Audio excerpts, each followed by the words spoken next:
السلام علیکم ورحمۃ اللہ وبرکاتہ۔ الحمد للہ رب العالمین والعاقبۃ للمتقین والصلاة والسلام علی سید الانبیاء والمرسلین نبینا محمد وعلی آلہ واصحابہ اجمعین، اما بعد۔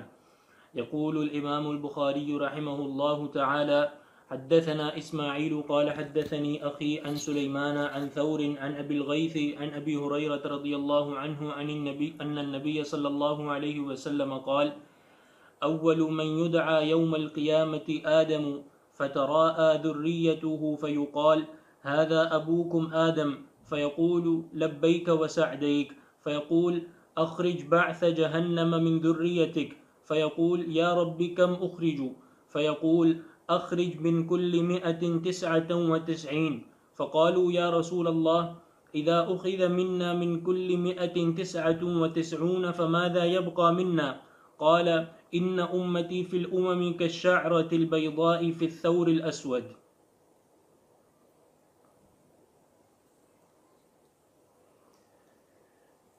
إن الحمد لله نحمده ونستعينه ونستغفره ونعوذ بالله من شرور أنفسنا ومن سيئات أعمالنا، من يهده الله فلا مضل له ومن يضلل فلا هادي له، وأشهد أن لا إله إلا الله وحده لا شريك له، وأشهد أن محمدا عبده ورسوله۔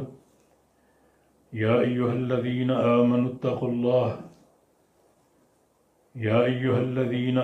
اتقوا الله حق تقاته ولا تموتن إلا وأنتم مسلمون۔ يا أيها الناس اتقوا ربكم الذي خلقكم من نفس واحدة وخلق منها زوجها وبث منهما رجالا كثيرا ونساء، واتقوا الله الذي تساءلون به والأرحام، إن الله كان عليكم رقيبا۔ يا أيها الذين آمنوا اتقوا الله وقولوا قولا سديدا يصلح لكم أعمالكم ويغفر لكم ذنوبكم، ومن يطع الله ورسوله فقد فاز فوزا عظيما۔ اللهم صل على محمد وعلى آل محمد كما صليت على إبراهيم وعلى آل إبراهيم إنك حميد مجيد۔ اللهم بارك على محمد وعلى آل محمد كما باركت على إبراهيم وعلى آل إبراهيم إنك حميد مجيد۔ سبحانك لا علم لنا إلا ما علمتنا إنك أنت العليم الحكيم۔ رب اشرح لي صدري ويسر لي أمري واحلل عقدة من لساني يفقهوا قولي، أما بعد۔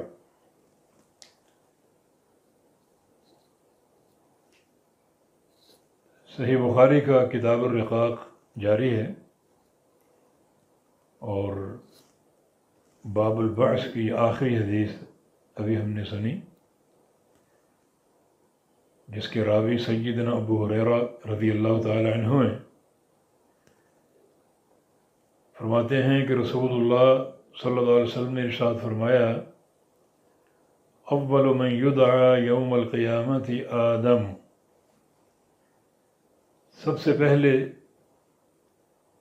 جسے بلایا جائے گا، پکارا جائے گا اور آواز دی جائے گی قیامت کے دن، وہ سیدنا آدم علیہ السلام ہوں گے۔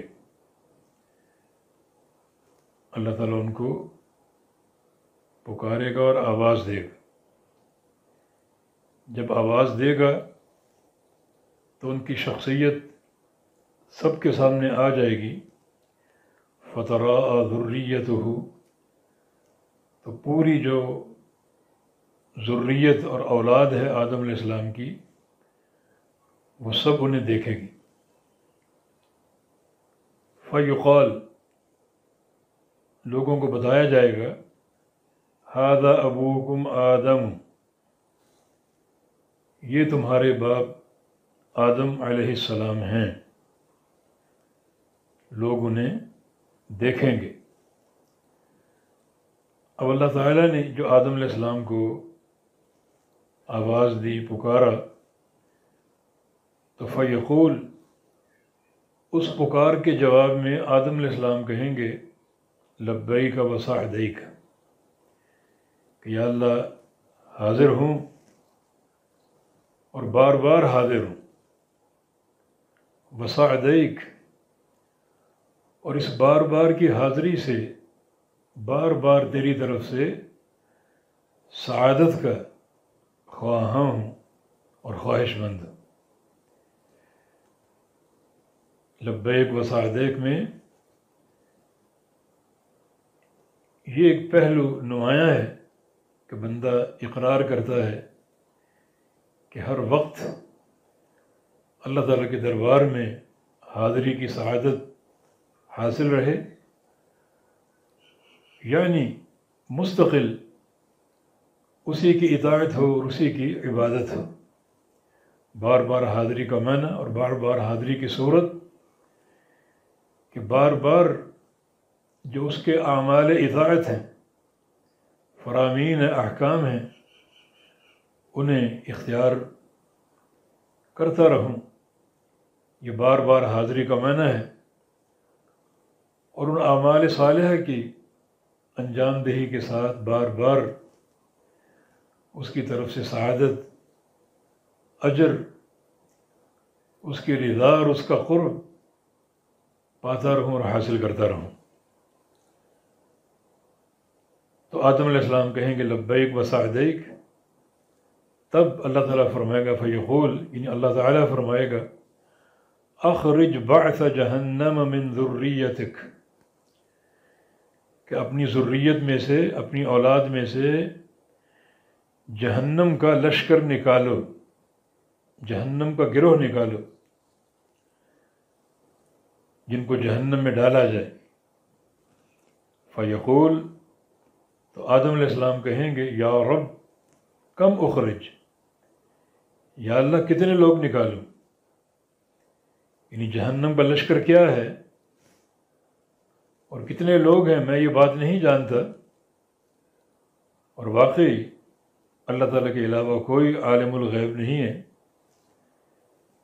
تو کتنے لوگ نکالوں؟ فیقول، تو اللہ تعالیٰ فرمائے گا اخرج من کل مئۃ تسعۃ وتسعین، کہ ہر 100 میں سے 99 نکال لو، یعنی ہر 100 افراد میں سے 99 جہنم کا گروہ ہیں اور صرف ایک جنتی ہے۔ یہ بعث النار ہے، یہ جہنم کا گروہ ہے۔ فقالو، جب صحابہ نے یہ حدیث سنی تو ایک دم وہ سناٹے میں آ گئے کہ اگر 100 میں سے ایک فرد جنتی اور باقی 99 جہنمی ہیں، یہ تو معاملہ بہت ہی سنگین ہے۔ فقالو یا رسول اللہ، انہوں نے عرض کی یا رسول اللہ صلی اللہ علیہ وسلم، اذا اخذ منا من كل 100 99 فماذا يبقى منا، جب ہم میں سے ہر 100 میں سے 99 پکڑ لیے گئے، گرفتار کر لیے گئے جہنم کے لیے، فماذا يبقى منا، پھر ہم میں سے جنت کے لیے کون باقی بچے گا؟ جب 100 میں سے 99 افراد کا جہنم میں جانا طے ہے اور صرف ایک جنتی ہے، اور آدم علیہ السلام اللہ تعالیٰ کے امر کی تعمیل کرتے ہوئے جہنم کے گروہ نکالیں گے ہر 100 میں سے 99 افراد کو، اور ایک کو باقی چھوڑیں گے، تو باقی کیا بچیں گے ان 99 کے مقابلے؟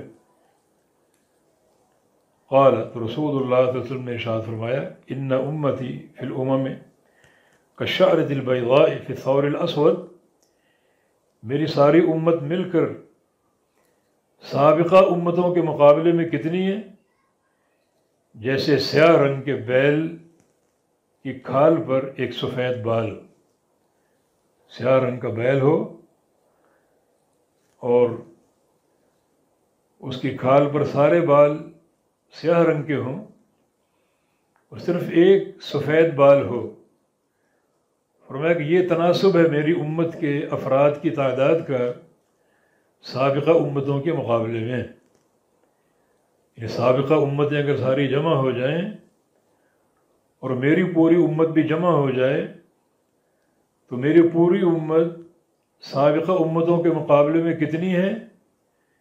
جیسے سیاہ رنگ کے بیل کی کھال پر ایک سفید بال ہو، تو ایک بال میری امت کا تناسب ہے، اور باقی اس کی کھال پر سارے سیاہ بال جو ہیں وہ بقیہ امتوں کا تناسب ہے۔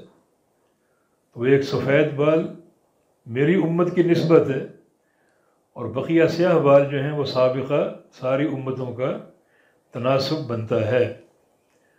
تو اس طرح گو اہل جہنم کی تعداد بہت زیادہ ہے، 100 میں سے 99، مگر وہ جو ایک جنتی ہے تو ان کی نسبت بھی جب سابقہ امتوں کی تعداد کو سامنے رکھا جائے تو کم نہیں ہوگی، معمولی نہیں ہوگی۔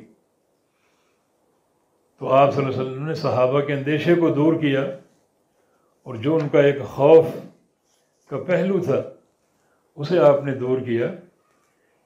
وہ اہل جہنم تعداد میں زیادہ ہوں گے، لیکن اس امت کے سارے افراد کی تعداد جو ہے وہ سابقہ امتوں کے تمام افراد کے مقابلے میں اس بیل کی سی ہے جس کی سیاہ جلد میں ایک سفید بال ہو۔ تو مانا امم سابقہ بڑی تعداد میں ہوں گی، اور ان کے مقابلے میں میری امت یہ سمجھیں کہ ایک سفید بال کی مانند ہوں گے جو سیاہ رنگ کے بیل کی جلد پر ہو۔ تو گویا اگرچہ اہل جہنم کی تعداد بہت زیادہ ہے، مگر اہل جنت بھی تعداد میں کم نہ ہوں گے۔ مانا وہ جو تناسب سمجھ میں آ رہا ہے 99 میں سے یا 100 میں سے ایک فرد کا، تو اس کو بالکل قلت تعداد پر محمول نہ کیا جائے۔ یہ تعداد بے تحاشا اور بے شمار ہو سکتی اہل جنت کی، لیکن پھر بھی اہل جہنم کے مقابلے میں یہ تعداد بہت کم ہوگی۔ آگے یہ حدیث دوبارہ آ رہی، وہاں مزید بات کرتے ہیں جی۔ يقول رحمه الله تعالى: باب إن زلزلة الساعة شيء عظيم، أزفت الآزفة، اقتربت الساعة. حدثني يوسف بن موسى قال حدثنا جرير عن الأعمش عن أبي صالح عن أبي سعيد رضي الله عنه قال قال رسول الله صلى الله عليه وسلم: يقول الله تعالى: يا آدم، فيقول: لبيك وسعديك والخير في يديك. قال: يقول: أخرج بعث النار. قال: وما بعث النار؟ قال: من كل 1999، فذاك حين يشيب الصغير وتضع كل ذات حمل حملها وترى الناس سكارى وما هم بسكارى ولكن عذاب الله شديد. فاشتد ذلك عليهم فقالوا: يا رسول الله، أينا ذلك الرجل؟ قال: أبشروا فإن من يأجوج ومأجوج 1000 ومنكم رجل. ثم قال: والذي نفسي بيده إني لأطمع أن تكونوا ثلث أهل الجنة. قال: فحمدنا الله وكبرنا. ثم قال: والذي نفسي بيده إني لأطمع أن تكونوا شطر أهل الجنة. إن مثلكم في الأمم كمثل الشعرة البيضاء في جلد الثور الأسود أو كالرقمة في ذراع الحمار.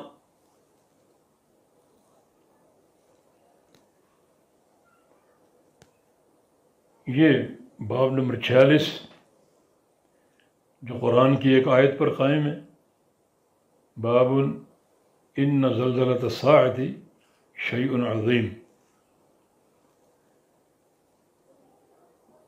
ان قیامت کا زلزلہ بڑی ہولناک شے ہے۔ قیامت کا زلزلہ بڑی ہولناک شے ہے۔ اس آیت کریمہ پر امام بخاری کا یہ باب قائم ہے، اور اس آیت کریمہ پر باب اس لیے قائم کیا کہ آگے جو حدیث بیان ہو رہی ہے اس حدیث میں رسول اللہ صلی اللہ علیہ وسلم نے اسی آیت کریمہ سے استشہاد کیا ہے. جو آپ نے قیامت کے تعلق سے کچھ خبریں دی ہیں، تو ان خبروں کے دوران رسول اللہ صلی اللہ علیہ وسلم نے اسی آیت کریمہ کی تلاوت کی. یہ سورہ حج کی پہلی آیت ہے. امام بخاری رحمہ اللہ نے اسی آیت کریمہ کو اپنے اس ترجمہ کے لیے منتخب فرما لیا. باب ان زلزلۃ الساعۃ شیء عظیم، کہ بے شک قیامت کا زلزلہ اصل میں اضطراب کو کہتے ہیں، یعنی شدید حرکت کو، شدید تحرک کو، شدید حرکت اور اضطراب کو زلزلہ کہتے ہیں. اور یہ ایک ایسا اضطراب ہوگا جس سے پوری دنیا ختم ہو جائے گی اور ایک نیا جہان قائم ہوگا، اور ہر چیز فنا اور ٹوٹ پھوٹ کا شکار ہوگی، جس کو قرآن نے زلزلہ سے تعبیر کیا. زلزلۃ الساعہ، الساعہ کا معنی قیامت. ویسے الساعہ ایک چھوٹی گھڑی کو کہتے ہیں، مختصر سی گھڑی، کچھ وقت کی ایک گھڑی. تو قیامت کو الساعہ اس لیے کہا کہ گو ہمارے نزدیک قیامت ایک بڑی ہولناک چیز ہے، اور اللہ تعالیٰ اور اس کی عظمت اور ہیبت کے مقابلے میں یہ قیامت ایک گھڑی ہے. یا پھر اس کا معنی یہ ہے کہ گھڑیوں میں فیصلے ہوں گے اور ہر چیز بہت جلدی نمٹتی جائے گی، سمٹتی جائے گی. یعنی قیامت بھی اس دنیا کی گھڑیوں میں سے ایک گھڑی ہے، گو بڑی ہولناک شے ہے جس کی عظمت اور دہشت کا ہم تصور نہیں کر سکتے. مگر اللہ تعالیٰ کے نزدیک جس طرح اور گھڑیاں ہیں، یہ بھی ایک گھڑی ہے، تو اس کے نزدیک ہر چیز چھوٹی ہے اور اس کی ذات کے مقابلے میں ہر شے معمولی ہے. تو فرمایا کہ بے شک قیامت کا زلزلہ بڑی ہولناک شے ہے.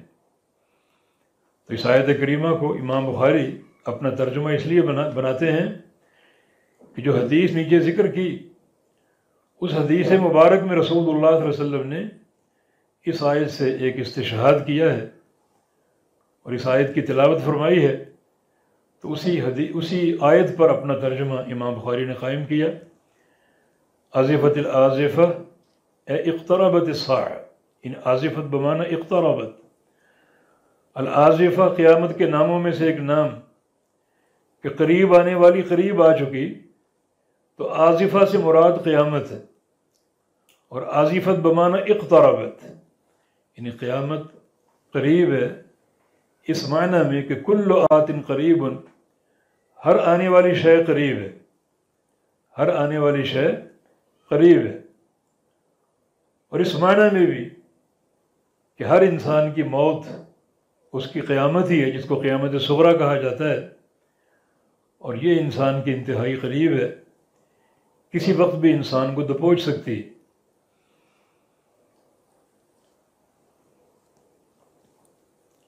جو حدیث امام بخاری لائے ہیں ابو سعید خدری رضی اللہ عنہ کی روایت سے، فرماتے ہیں کہ یقول اللہ تعالیٰ کہے گا، اللہ تعالیٰ فرمائے گا، یعنی قیامت کے دن، یا آدم، اے آدم، فیقول لبیک وسعدیک والخیر فی یدیک، اے اللہ میں حاضر ہوں اور بار بار حاضر ہوں، بار بار کی حاضری کا شرف حاصل کرنا چاہتا ہوں، اور بار بار کی حاضری سے بار بار کی سعادت، نیک بختی، تیرا اجر اور تیری رضا کا حصول چاہتا ہوں. والخیر فی یدیک، اور ہر قسم کی خیر تیرے ہاتھوں میں ہے، ہر قسم کی خیر تیرے ہاتھوں. اس ٹکڑے میں اللہ تعالیٰ کی دو صفات ثابت ہو رہی ہیں. ایک صفت کلام، اللہ تعالیٰ کا کلام فرمانا. چنانچہ اللہ تعالیٰ آدم علیہ السلام سے فرمائے گا یا آدم، ان کا نام لے کر پکارے گا. اور آگے بھی اللہ تعالیٰ کی بات اور اس کا کلام ذکر ہو رہا ہے، جس سے ثابت ہو کہ اللہ کی صفت کلام حق ہے.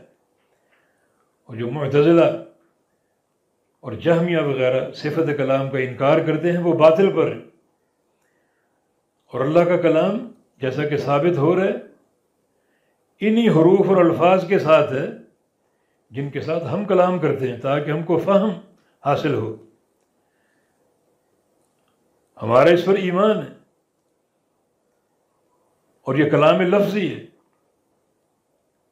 اشاعرہ ماتریدیہ اللہ تعالیٰ کے کلام لفظی کو نہیں مانتے، بلکہ کلام نفسی کے قائل کہ اللہ تعالیٰ کلام نہیں فرماتا، بلکہ جو بات اللہ تعالیٰ کہنا چاہتا ہے وہ اللہ تعالیٰ مخلوق کے اندر ڈالتا ہے اور مخلوق وہ بات کہتی. مگر یہ ایک ایسی تعویل جس میں وہ خود حیران و پریشان ہے. تو اللہ تعالیٰ کا کلام کلام لفظی برحق ہے، ہمارا اس پر ایمان ہے.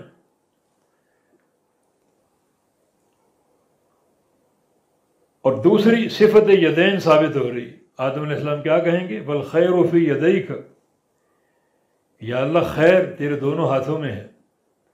تو ہر قسم کے خیر کا مالک ہے، ہر قسم کی خیر تیری طرف سے ہے اور تیری عطا سے حاصل ہوتی. قال یقول، ابو سعید خدری فرماتے ہیں کہ اللہ تعالیٰ فرمائے گا اخرج بعث النار، جہنم کا گروہ نکالو، جہنم کا لشکر نکالو. قال، تو آدم علیہ السلام کہیں گے وما بعث النار، جہنم کا گروہ کیا ہے؟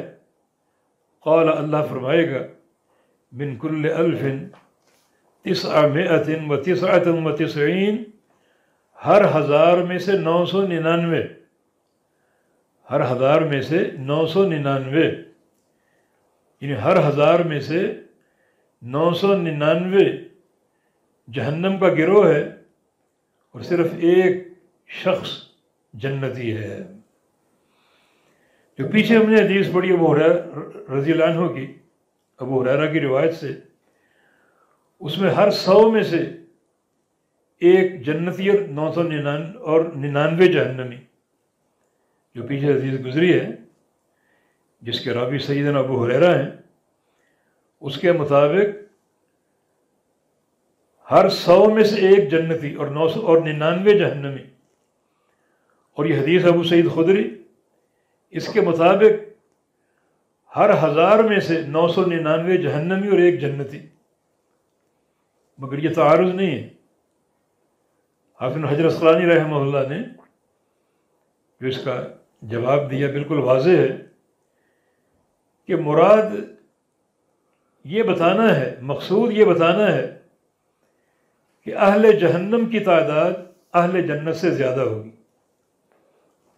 مقصود تکثیر تعداد اہل النار ہے اور تقلیل تعداد اہل الجنہ، کہ جنتیوں کی تعداد جہنمیوں کے مقابلے میں کم ہوگی اور جہنمی زیادہ ہوں گے. اصل مقصود جس پر ہم نے کل بھی بات کی کہ کبھی کوئی شخص کسی مسئلے میں کثرت تعداد کا دھوکہ نہ کھائے کہ فلاں بات کو ماننے والے زیادہ ہیں، میں بھی اس کو مان لوں. بالکل دھوکہ نہ کھائیں، بلکہ صداقت اور حقانیت کا معیار جو ہے وہ کتاب و سنت کی دلیل ہے، نہ کہ تعداد. تو اصل مقصود کیا ہے؟ اہل جہنم کی تعداد کا زیادہ ہونا اہل جنت کے مقابلے میں. بعض علماء نے توجیحات کی ہیں، کچھ جمع کی صورت نکالی ہے، مگر ان توجیحات پر کوئی شرعی واضح اشارہ نہیں. بعض کہتے ہیں کہ اگر 100 کے مقابلے میں ایک جنتی ہے، 99 جہنم اور ایک جنتی، یہ تناسب امت محمدیہ کے اندر اگر امت محمدیہ کو دیکھا جائے تو ہر 100 میں سے ایک جنتی اور 99 جہنمی، اور جو 1000 میں سے ایک ہے وہ پوری دنیا، ساری اولاد آدم کو دیکھا جائے تو پوری دنیا میں یہ تناسب ہے کہ 999 جہنمی اور ایک جنتی۔ اور بھی جواب دیے گئے واللہ عالم، مگر ایک نقطہ یہاں بالکل واضح سمجھ لیجئے کہ اہل حق یا اہل جنت کی تعداد اہل جہنم کے مقابلے میں ہمیشہ کم ہوگی اور ہمیشہ کم رہی ہے، جس میں یہ تأثر ہے کہ کبھی حق شناسی کے معاملے میں تعداد کا دھوکہ نہ کھایا جائے، بلکہ حقانیت اور صداقت کا جو معیار اور جو اساس ہے وہ دلیل ہے کتاب و سنت سے، قرآن و حدیث سے۔ قل ہاتوا برہانکم، اپنی دلیل پیش کرو، تعداد نہیں۔ الحق لا یعرف بالرجال، اعرف الحق تعرف اہلہ۔ حق جو ہے وہ لوگوں سے نہیں پہچانا جاتا، بلکہ لوگ حق سے پہچانے جاتے ہیں۔ اگر تم نے حق کو جاننا اور پہچاننا ہے تو لوگوں کو مت دیکھو کہ لوگ کیا کر رہے ہیں، بلکہ دلیل کو دیکھو۔ جب دلیل پہچان لو گے تو حق پہچان لو گے، جب حق پہچان لو گے تو اہل حق کو بھی پہچان لو گے، یعنی جو اس کے مطابق ہے وہ حق پر ہے، جو اس کے مخالف ہے وہ باطل پر ہے۔ تعداد قطعاً اساس نہیں ہے۔ تبھی تو سورہ فاتحہ میں اللہ تعالیٰ نے اہدنا الصراط المستقیم صراط الذین انعمت علیہم فرمایا کہ ہمیں صراط مستقیم کی ہدایت دے۔ اور صراط مستقیم کیا ہے؟ جس کو کتاب و سنت نے حق کہا۔ تو اس تعین کے بعد اہل حق کا ذکر ہے، یہ صراط الذین انعمت علیہم۔ اللہ تعالیٰ نے یہ نہیں کہا کہ اہدنا صراط الذین انعمت علیہم، کہ ہمیں ان لوگوں کا راستہ دکھا دے، جو ان لوگوں کا راستہ جن پر تیرا انعام ہے، ہمیں وہ راستہ دکھا دے۔ اس طرح یہ تاثر ابھرتا کہ حق کی شناخت کے لیے لوگوں کو دیکھو، نہیں، حق کی شناخت کے لیے حق کو دیکھو جس کا مبنی دلیل ہے، کتاب و سنت ہے، قرآن و حدیث ہے۔ اس کے بعد اہل حق کی باری آئے گی، تو حق کو پہچان لو صحیح دلیل کے ساتھ، تو پھر اہل حق کو بھی پہچان لو گے۔ کبھی لوگوں کی تعداد پر حق کی شناخت منحصر نہیں رہی۔ چنانچہ یہاں بھی مقصود کیا ہے کہ کثرت تعداد کے مقابلے میں جو اہل جہنم کی ہے، اہل جنت بہت کم ہوں گے۔ اگر 100 میں سے دیکھا جائے تو ایک جنتی، باقی جہنمی۔ 1000 میں سے دیکھا جائے ایک جنتی، باقی جہنمی۔ مانا اہل جہنم کثیر تعداد میں ہوں گے اور اہل جنت ان کے مقابلے میں قلیل تعداد میں ہوں گے۔ تو کبھی قلت و کثرت کو معیار نہ بناؤ۔ نبی علیہ السلام پر ایک دور آیا، صرف 2 ہی بندے آپ کے ساتھ تھے حق پر۔ جیسے کہ عمرو بن عباسہ نے پوچھا من اتبعک علی ھذا الامر یا رسول اللہ، کہ آپ کی اب تک پیروی کس کس نے کی ہے؟ فرمایا کہ عبد وحر، 2 نے کی ہے، ایک غلام اور ایک آزاد۔ آزاد ابو بکر صدیق اور غلام بلال۔ اور آپ کا فرمان ہے کہ ان الاسلام بدا غریبا وسیعود کما بدا غریبا، اسلام بڑی غربت سے، اجنبیت سے شروع ہوا۔ اب دیکھ لیے غربت ہی، اجنبیت ہی ہے کہ صرف 2 بندے اسلام قبول کر سکے۔ یہ اسلام کا آغاز ہے، اور جہاں سے شروع ہوا وہیں لوٹے گا۔ مانا ایک دور آئے گا کہ سچے اسلام کے حاملین انتہائی کم تعداد میں ہوں گے، 2 ہو سکتے ہیں، باقی دنیا انحراف کا شکار ہو سکتی ہے۔ تو اس حدیث کا اصل تقاضا یہی ہے کہ ہم معیار حق کو دیکھیں، جو کہ ہرگز لوگوں کی کثرت نہیں بلکہ دلیل ہے۔ یہ بعث النار من کل 1999، ہر 1000 میں سے 999 نکال لو، جہنم کے ایک جنتی۔ فضا کا حین یشیب الصغیر، اور یہ وہ وقت ہے جب چھوٹا بچہ بوڑھا ہو جائے گا۔ یہ اشارہ قرآن کی ایک آیت کی طرف، اللہ تعالیٰ کا فرمان کیف تتقون ان کفرتم یوما یجعل الولدان شیبا، اگر تم اللہ اور اس کے رسول کی بات کو نہیں مانو گے تو اس دن سے کیسے بچ سکو گے جس دن کی دہشت کو اور ہولناکی کو دیکھ کر ایک دودھ پیتا بچہ بوڑھا ہو جائے گا۔ یہ اشارہ اس آیت کریمہ کی طرف، فضا کا حین یشیب الصغیر، تو یہ وہ وقت ہوگا جب چھوٹا بچہ بوڑھا ہو جائے گا، مانا قیامت کی ہولناکیاں اور اہل جہنم کا کثیر تعداد میں ہونا۔ اب 1000 میں سے 999 کھڑے ہیں جہنم کا گروہ بن کر، اور ایک جنتی کھڑا ہے، تو یقیناً یہ ہولناک منظر ہوگا، یقیناً یہ ہولناک منظر ہوگا۔ جب پل صراط پر ان کو بھیجا جائے گا، ان 1000 افراد کی ٹولی کو، تو 999 جہنم کا لقمہ بن جائیں گے، اور صرف ایک اس پل کو عبور کر سکے گا۔ یقیناً یہ منظر بڑا ہی مہیب اور خوفناک ہوگا۔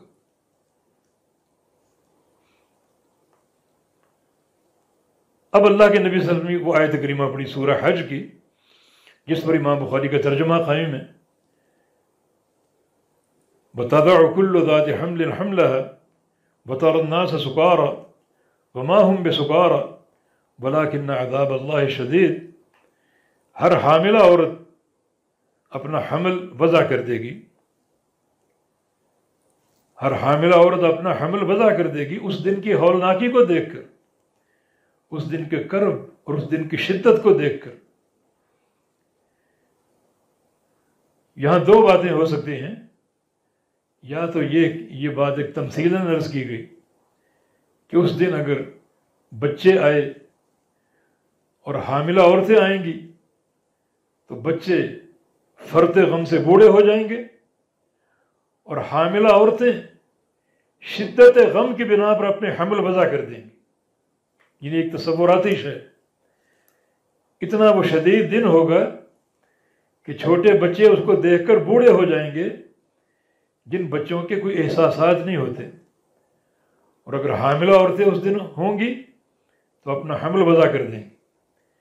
یا بعض علماء نے اس کو حقیقت پر معمول کیا ہے کہ اس دن جو عورتیں حمل سے ہوں گی، حمل کے ساتھ ہی آئیں گی، اور اپنے حمل اس دن کی شدت کو اور ہولناکی اور زلزلہ اور کرب کو دیکھ کر اپنے حمل وضع کر دیں گی۔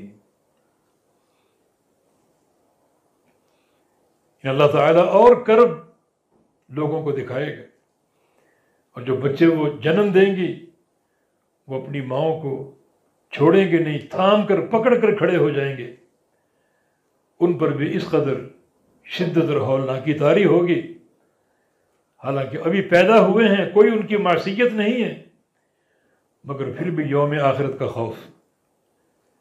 وَتَرَى النَّاسَ سُكَارَىٰ، اور آپ دیکھیں گے لوگوں کو بے ہوش، وَمَا هُمْ بِسُكَارَىٰ، اور وہ بے ہوش نہیں ہوں گے۔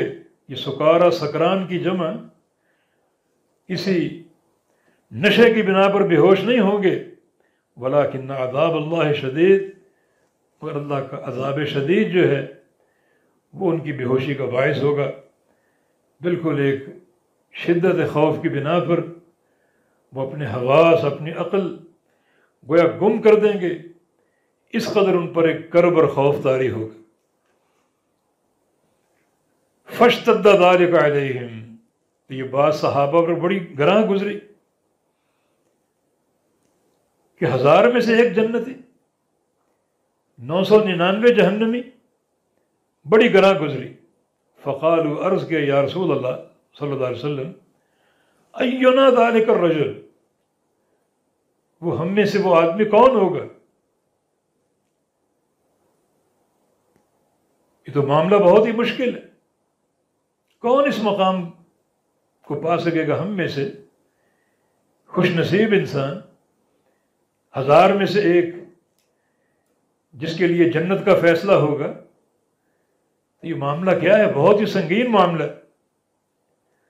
فقال، فرمایا ابشروا، خوش ہو جاؤ، فإن من یأجوج ومأجوج 1000 ومنکم رجل، یاجوج و ماجوج میں سے 1000 ہوں گے اور تم میں سے ایک آدمی ہوگا۔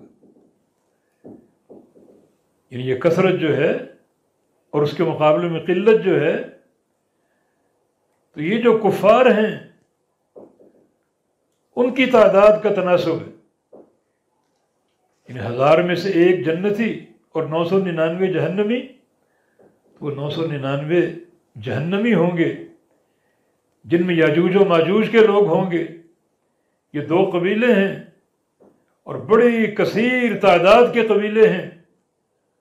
تو فرمایا کہ یہ تناسب تمہارے اندر نہیں ہے، بلکہ یہ تناسب کافرہ کے ساتھ ہے کہ کفار 999 ہوں گے اور ان کے مقابلے میں ایک جنتی ہوگا۔ اور کفار اگر آپ دیکھیں تو اس امت میں بھی بے تحاشا ہیں اور سابقہ امم میں بے شمار ہیں۔ اس وقت اگر صرف روس کو لے لیں، چائنا کو لے لیں، تو ان کی تعداد اربوں کو پہنچتی ہے، اور دیگر یورپ کے ممالک کو لے لیں، افریقی ممالک کو لے لیں، ہندوستان کو لے لیں، تو کفار کی ایک بڑی کثیر تعداد ہے۔ اس کے مقابلے میں مسلمان قلت تعداد میں ہیں، اور مسلمانوں میں بھی جو سچے موحد ہیں اور کم ہیں۔ تو آپ نے اس طرح اس تناسب کو پیش کیا کہ 1000 میں سے ایک جنتی ہے، تو وہ 1000 کون ہیں؟ وہ 1000 تم میں سے نہیں، وہ 1000 تمام امم کافرہ سے جمع کیے جائیں گے۔ تو امم کافرہ کے گروہ ہوں گے، جتھے ہوں گے، اس امت کے لوگ بھی ساتھ ہوں گے، اور تناسب یہ بنے گا کہ 1000 کفار میں سے ایک جنتی ہوگا، 1000 کفار میں سے وہ 1000 جہنمی ہوں گے، اور ان کے مقابلے میں ایک شخص جنت کا مستحق ہوگا۔ تو فرمایا کہ ابشروا، تم خوش رہو، فإن من یأجوج وماجوج 1000، یہ 1000 یاجوج و ماجوج میں سے ہوں گے اور ایک تم میں سے ہوگا۔ تو مانا یہ تناسب کیسے بنے گا؟ کبھی اس طرح کہ سابقہ جو امم کافرہ ہیں ان کے مقابلے میں یہ تناسب بنے گا، اور کبھی اس طرح کہ یاجوج و ماجوج کے مقابلے میں یہ تناسب بنے گا۔ تو یہ اہل جنت کا اہل جہنم کے مقابلے میں ایک تناسب ہے، یہ نسبت ہے۔ یہ سمجھیں کہ دنیا کی پوری تعداد کو جمع کر دیا جائے تو 1% جنتی ہیں اور باقی 99% جہنمی، واللہ اعلم۔ ثم قال، پھر رسول اللہ صلی اللہ علیہ وسلم نے ارشاد فرمایا کہ والذی نفسی بیدہ، قسم اس ذات کی، انی لاطمع ان تکونوا ثلث اہل الجنہ، اس ذات کی قسم جس کے ہاتھ میں میری جان ہے، کہ میری یہ حرص اور طمع ہے مجھے کہ تم اہل جنت کا 1/3 بن جاؤ۔ جتنے بھی جنت کے لوگ ہیں ان میں سے 1/3 تمہاری تعداد۔ قال، ابو سعید خدری فرماتے ہیں کہ فحمدنا اللہ وکبرنا، ہم نے اس بات پر اللہ کی حمد کی اور اللہ کی تکبیر، الحمدللہ کہا اور اللہ اکبر کہا۔ یہ الحمدللہ کہنا، اللہ اکبر کہنا، کوئی اس طرح کی خوشی کی بات ہو تو اس پر الحمدللہ اللہ اکبر کہنے کا جواز سامنے آ رہا ہے، مگر جو ہمارے ہاں اللہ اکبر کہنے کا نظام یہ ایک رواج ہے، وہ نعرے کی شکل میں ہوتا ہے کہ ایک بندہ نعرہ تکبیر بلند کرتا ہے اور سننے والے اللہ اکبر کہتے ہیں. یہ ثابت نہیں. ہر شخص اس بشارت کو سن کر، خوشخبری کو سن کر اپنے طور پر سبحان اللہ کہہ سکتا ہے، اللہ اکبر کہہ سکتا ہے، مگر وہ نعرے کی شکل کتاب و سنت سے ثابت نہیں ہوتی، نہیں ملتی. ثم قال، پھر رسول اللہ صلی اللہ علیہ وسلم نے ارشاد فرمایا کہ والذی نفسی بیدی انی لاطمع ان تکونوا شطر اہل الجنہ، مجھے اس ذات کی قسم جس کے ہاتھ میں میری جان ہے کہ مجھے تو یہ طمع ہے کہ تم اہل جنت کی آدھی تعداد ہو، نصف اہل الجنہ، کہ تم نصف اہل جنہ ہو. یعنی پورے اہل جنت کو اگر جمع کیا جائے تو آدھی تعداد تمہاری ہو اور باقی آدھی تعداد بقیہ امتوں کی ہو.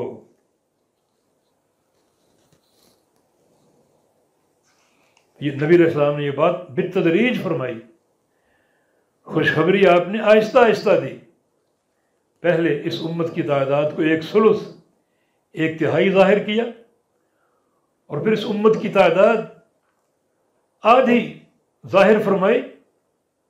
اور ایک حدیث جو کل بیان کی گئی تھی، جو اسی تدریج کا حصہ ہے کہ بعد میں اس دین کی سماحت اور برکت سے اس تعداد میں اور وسعت پیدا کی گئی. چنانچہ رسول اللہ صلی اللہ علیہ وسلم نے فرمایا کہ ان اہل الجنہ 120 صفا، 120 صفا، کہ اہل جنت جو ہیں وہ 120 صفیں ہیں. اہل جنت کی قطاریں 120 ہیں. 80 منها من هذه الامہ، ان 120 میں سے 80 قطاریں اس امت کی ہوں گی.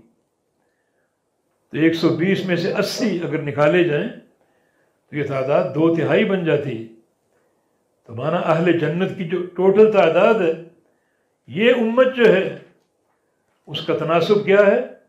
2/3 تعداد کے برابر ہوگا. یہ دین کی سماحت اور برکت ہے. اور فرمایا کہ ان مثلکم فی الامم کمثل الشعرۃ البیضاء، اور تمہاری مثال بقیہ تمام امتوں میں ایک سفید بال کی ہے، فی جلد الثور الاسود، جو سیاہ رنگ کے بیل کی جلد پر ہو. یعنی یہ تعداد کا تناسب ہے.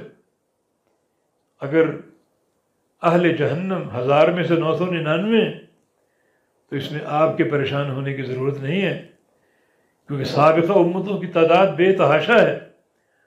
اور یہ تناسب اس طرح ظاہر ہوتا ہے جیسے سیاہ رنگ کا بیل ہو اور اس کے سیاہ بالوں کے بیچ میں ایک سفید بال ہو، تو ایک سفید بال وہ اس امت کی تعداد کو ظاہر کر رہا ہے، اور باقی سیاہ بال جو ہیں وہ سابقہ امتوں کی تعداد کو ظاہر کرتے ہیں.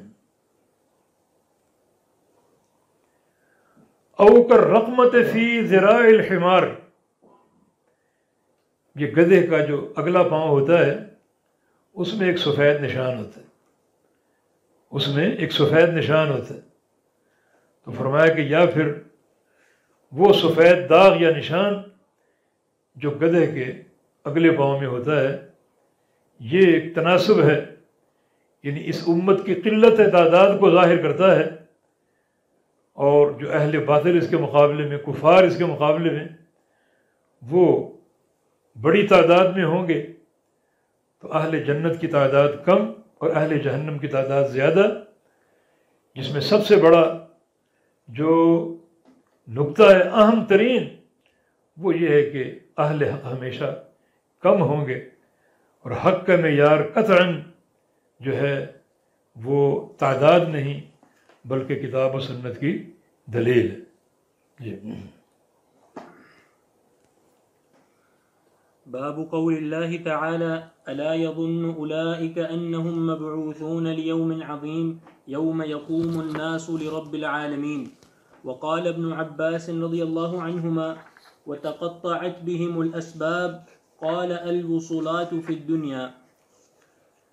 قال حدثنا إسماعيل بن أبان قال حدثنا عيسى بن يونس قال حدثنا ابن عون النافع عن ابن عمر رضي الله عنهما عن النبي صلى الله عليه وسلم يوم يقوم الناس لرب العالمين قال يقوم أحدهم في رشحه إلى أنصاف أذنيه.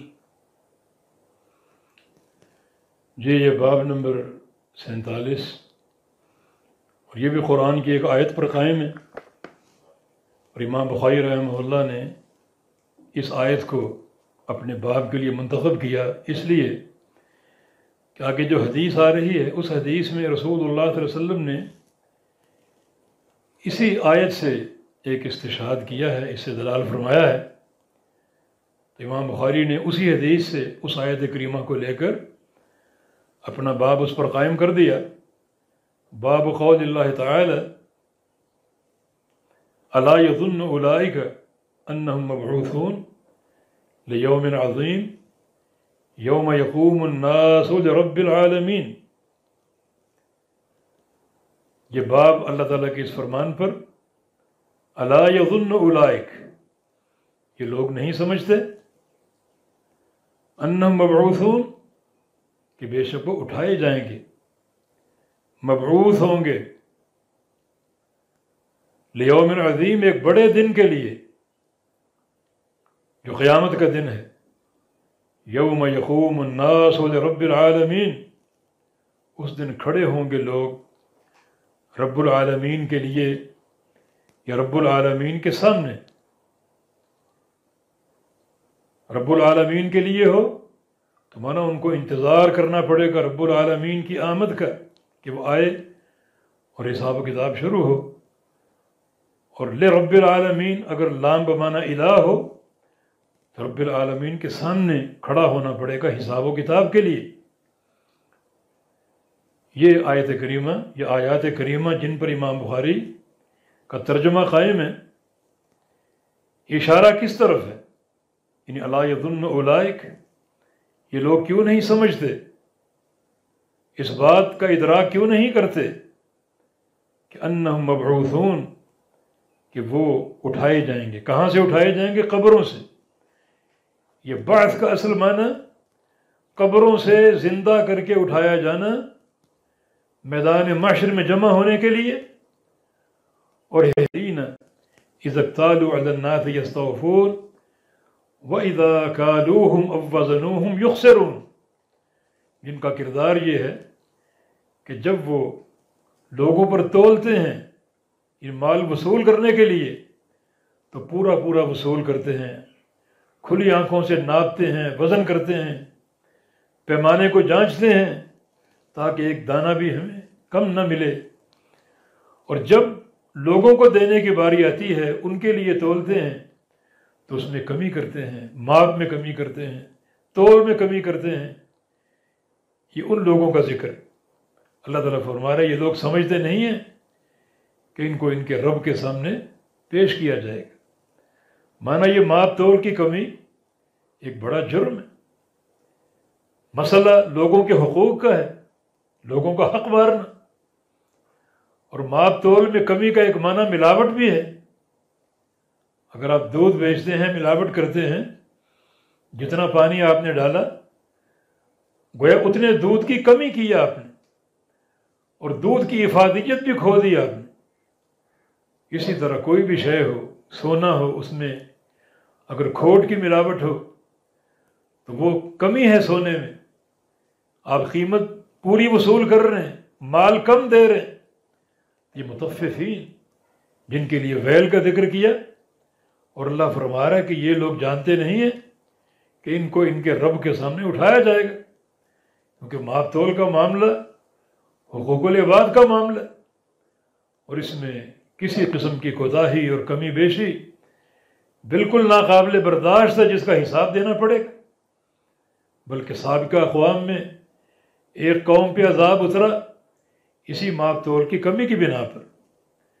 یہ سیدنا شعیب علیہ السلام کی قوم، مشرک بھی تھے، کافر بھی تھے، اور ساتھ ساتھ وہ ناپ تول میں بڑی کمی کرتے تھے.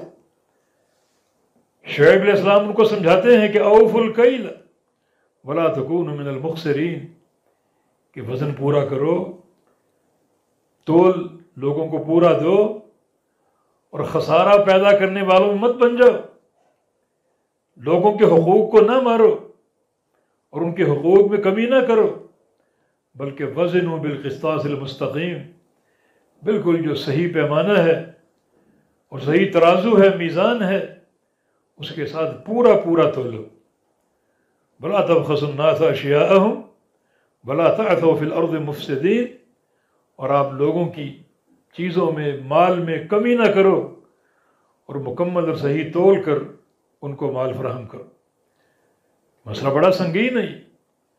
رسول اللہ صلی اللہ علیہ وسلم کی ایک حدیث ہے، نہان بیع الطعام حتی یجری فیہ الصاعان، کہ آپ نے کھانے کو بیچنے سے روکا جب تک اس میں 2 صاع نہ چلیں، 2 پیمانے نہ چلیں، ایک پیمانہ بائع کا یعنی بیچنے والے کا، دوسرا مشتری خریدنے والے کا۔ اس کی صورت یہ ہے کہ 2 بندوں کے درمیان سودا ہوا، چنانچہ اناج اس صاع میں جو ہے وہ تول کر بائع نے مشتری کو دے دیا، وہ 10 صاع ہوں، 100 صاع ہوں، مشتری نے وصول کر لیا۔ اب وہ آگے بیچنا چاہ رہے، تو فرمایا کہ اس پہلے جو پیمانے اس پر آپ اکتفا نہ کریں، بلکہ دوسرا صاع یعنی مشتری کا صاع اس میں چلنا چاہیے، اور وہ آگے اگر فروخت کر رہے تو اپنے پیمانے میں وہ بھی تول کر آگے فروخت کرے۔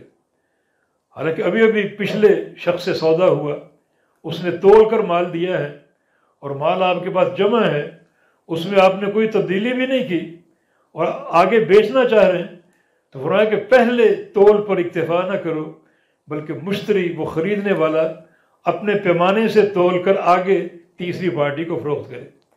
اس طرح ایک سنگینی ہے یہ ماپ اور تول کے تعلق سے، اور اس سے بڑی سنگینی کی علامت اور کیا ہوگی، گواہی اور کیا ہوگی، کہ اللہ تعالیٰ نے ایک قوم کو عذاب دیا اسی ماپ تول کی کمی کی بنا پر، اور سورہ مطففین میں اللہ رب العزت نے ان لوگوں کا ذکر کیا جو لوگوں کو دیتے ہیں تو کم کر کے دیتے ہیں، وصول کرتے ہیں تو زیادہ وصول کرتے ہیں۔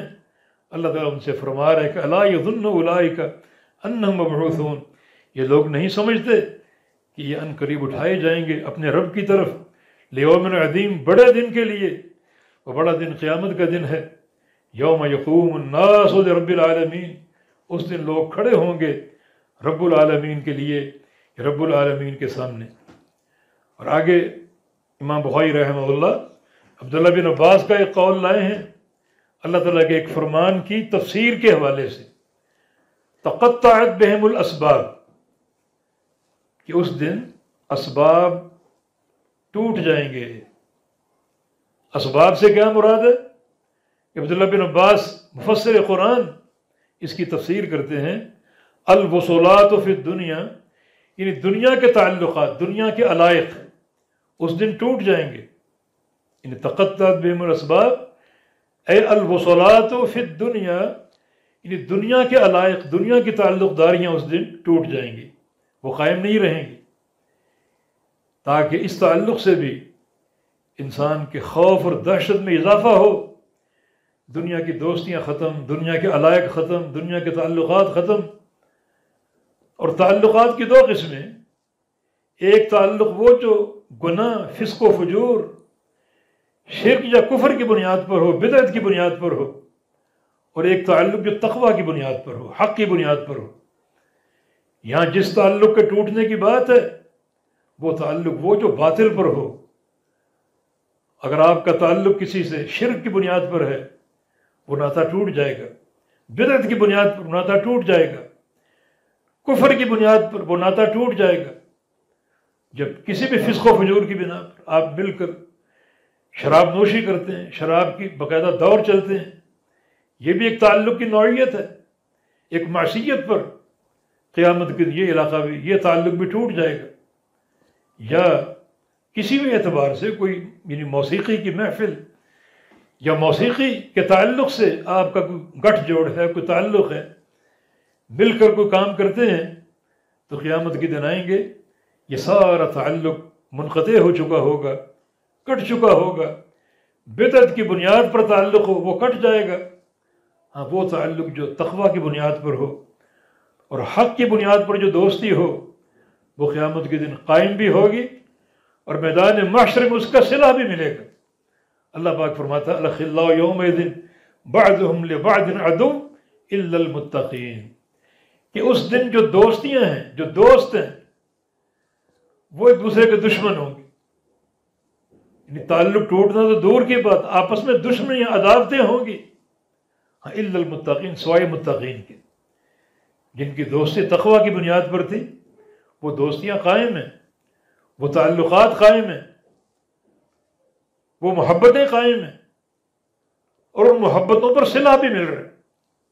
اللہ تعالیٰ قیامت کے دن اعلان فرمائے گا این المتحابون بی، کہ میرے لیے محبت کرنے والے کہاں ہیں؟ جن کی محبتیں تقوی پر تھیں، سچے عقیدے پر تھیں، توحید پر تھیں، سنت کی محبت پر تھیں، وہ کہاں ہیں؟ ان کے لیے دو اعزاز تیار ہوں گے، لہم منابر من نور، وہ نور کے ممبروں پر بیٹھے ہوں گے، یغبطہم النبیون والصدیقون والشہداء، اور ان کو دیکھ کر رشک کریں گے نبی، صدیق اور شہداء، انبیاء دیکھ کر رشک کریں گے، صدیقین دیکھ کر رشک کریں گے، اور شہداء دیکھ کر رشک کریں گے۔ دوسرا اعزاز الیوم اذلہم تحت ذلی یوم لا ذل الا ذلی، آج انہیں اپنے سائے تلے جگہ دوں گا